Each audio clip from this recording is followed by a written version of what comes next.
Hello বন্ধুরা, আমি রফিক নটবর আজ বলবো আমার ছোট্ট জীবনের কিছু উপলব্ধি যা আপনারও কাজে লেগে যাবে। পুরো ভিডিওটা শোনার আমন্ত্রণ জানাই। তাহলে শুরু করা যাক। এক, নিজেকে কখনো একেবারে অ্যাভেলেবেল করে দেবেন না। অ্যাভেলেবেল করে দিলেই মানুষ আপনাকে সস্তা ভাববে। আপনাকে সস্তা করার অধিকার আপনার নেই। দুই, মানুষের জন্যে ফ্রিতে কিছু করতে কয়েকবার ভেবে নেবেন। বেশিরভাগ মানুষ নিঃস্বার্থ বিষয়গুলোর মূল্যায়ন করতে পারে না। If you are good at something, never do it for free.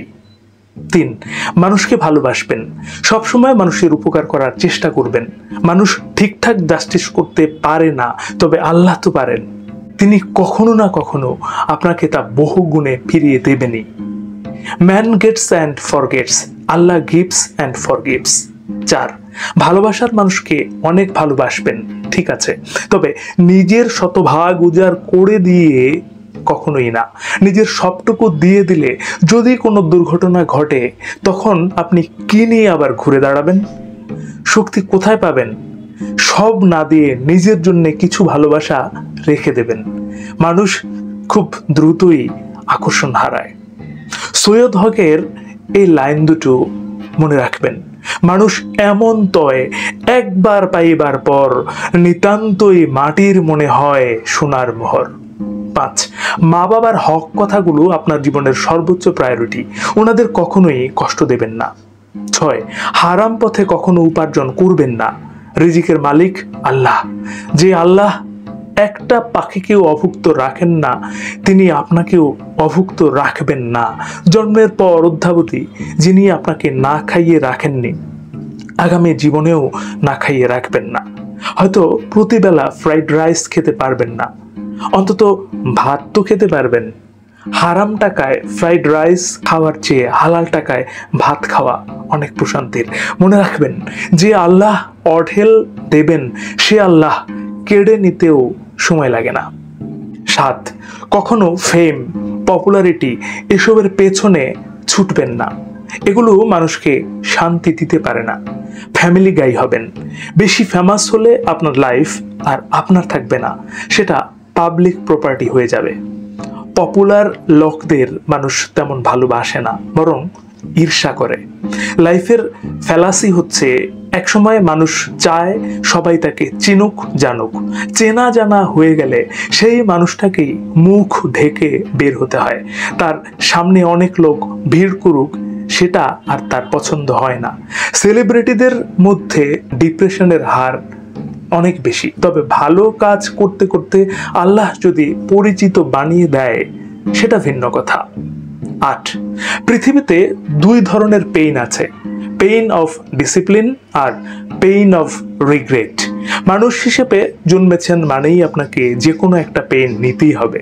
Pain of discipline নিলেই আপনাকে রিগ্রেট নিতে হবে না। আর পেইন অফ রিগ্রেট নিতে চাইলে ডিসিপ্লিন না নিলেও চলবে।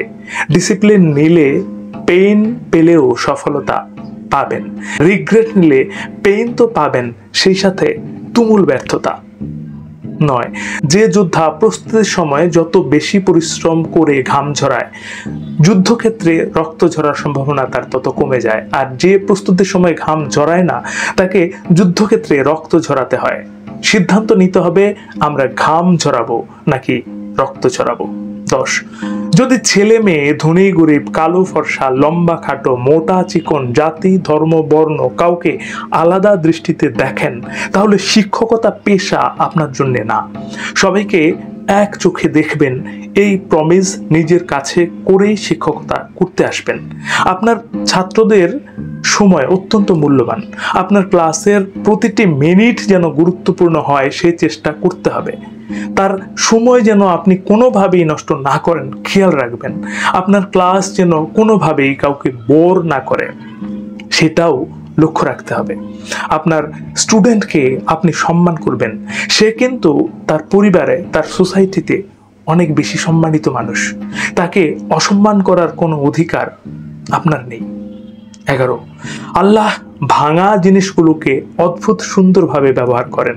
মেঘ ভেঙে বৃষ্টি ছড়ান, মাটিকে ভেঙে বের করে আনেন ফসল, ফসল ভেঙে বের করে আনেন বীজ, আর সে বীজ ভেঙে হয় চারা, সেই চারা থেকে একদিন মহীরুহ। যদি নিজেকে কখনো ছিন্ন ভিন্ন মনে হয়, তবে জেনে রাখুন আল্লাহ আপনাকে খুব ভালো কিছুতে রূপান্তর করার পরিকল্পনা করেছেন।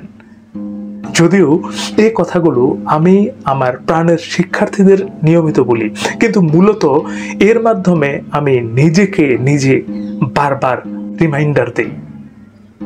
ভালো শুনুন, ভালো থাকুন। ধন্যবাদ।